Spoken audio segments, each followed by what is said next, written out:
Marami sa atin ay binabaliwala na lamang ang paggamit ng tubig, gaya ng pagsisipilyo habang nakabukas ang gripo, pagsasabon ng katawan habang nakabukas ang shower, o di kaya ay paglalaban ng libreng umaagos ang tubig. Gayunpaman, marami pa rin sa ating mga kababayan ang hindi nakakakuha ng sapat na serbisyo ng tubig.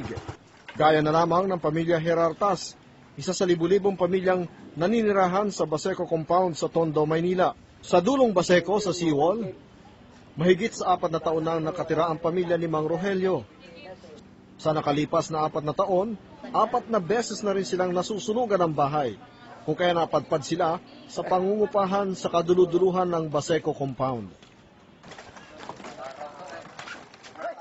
Ang Baseco ang sumasalamin sa mahirap na komunidad ng bansa, kung saan walang iniinda ang marami kundi ang mamuhay, kadikit ng kahirapan na parang sumpa. Oo, namin dito sa Baseco ay tubig. Pag walang tubig rito, maging kawawa kami rito.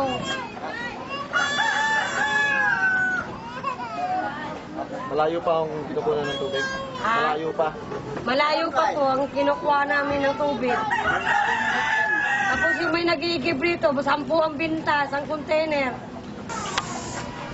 Kung marami sa atin baliwala lang ang tubig dito sa Baseco, Tondo, Manila, mas importante ang tubig kaysa sa pagkain.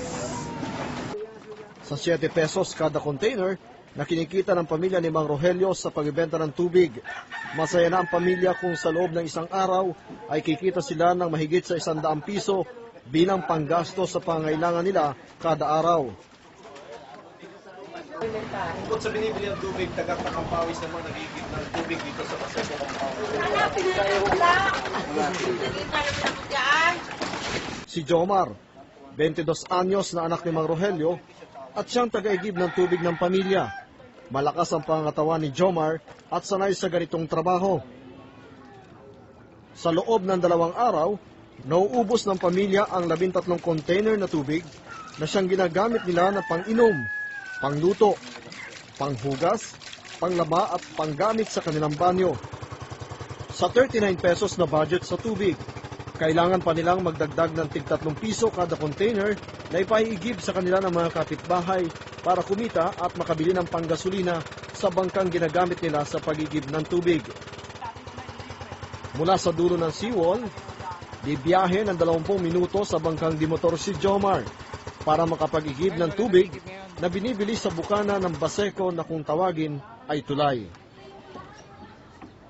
Mula sa bangka, dinadala ni Jomar sa tabing kalsada ang mga container para punan ito ng tubig at isa-isang ibabalik sa bangka para ibiyahe muli sa kanilang komunidad.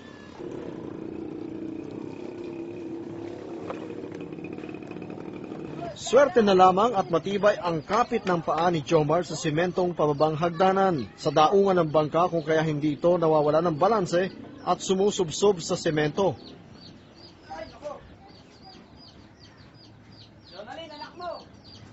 Bagamat maliit na halaga lamang kung tutuusin, ang halaga ng 10 piso para sa isang container na tubig, na kasya kung ipambubuhos at ipampapaligo, marami sa mga kapitbahay ni Jomar ang mas pinipili pang maligo ng libre sa dagat na kinatitirikan ng kanilang mga bahay kaysa gumamit ng malinis na tubig. Lahat ng palikuran ng mga bahay sa kahabaan ng seawall ay nakadirekta sa tubig dagat, ang bagsak ng kanilang ihi at dumi. Pero mukhang enjoy pa sa paglangoy ang mga kabataan sa dagat kung saan nakakasabay nila sa kanilang paglalangoy hindi lamang ang mga dumi ng tao, kundi pati mga basurang itinatapon nila sa karagatan. Gaya na lamang na isang matandang ito na tuwing hapon ay sumusugod sa tabing dagat para labhan ang marumi niyang damit. O di kaya ang lalaking ito na naliligo na lamang sa tubig imbornal na dumidiretso sa dagat.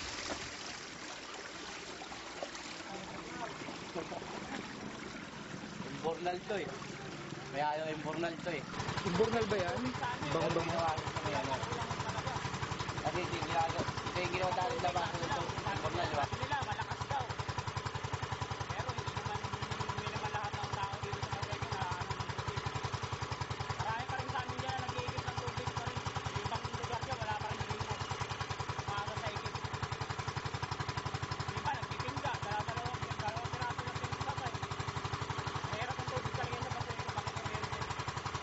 Mahal na kung ituring ng marami ang 10 piso na kahit kaligtasan nila isasakripisyo. Dala ng kakulangan ng pasilidad, kawalan ng malinis na pinagmumulan ng ligtas na tubig. Gaya ng ipinangakong patubig ni Pangulong Gloria Macapagal Arroyo, layunin ng programang ito ng pamahalaan na makapaghatid ng malinis, ligtas at sapat na supply ng tubig sa mga mahihirap na komunidad gaya na lamang ng Baseco Compound.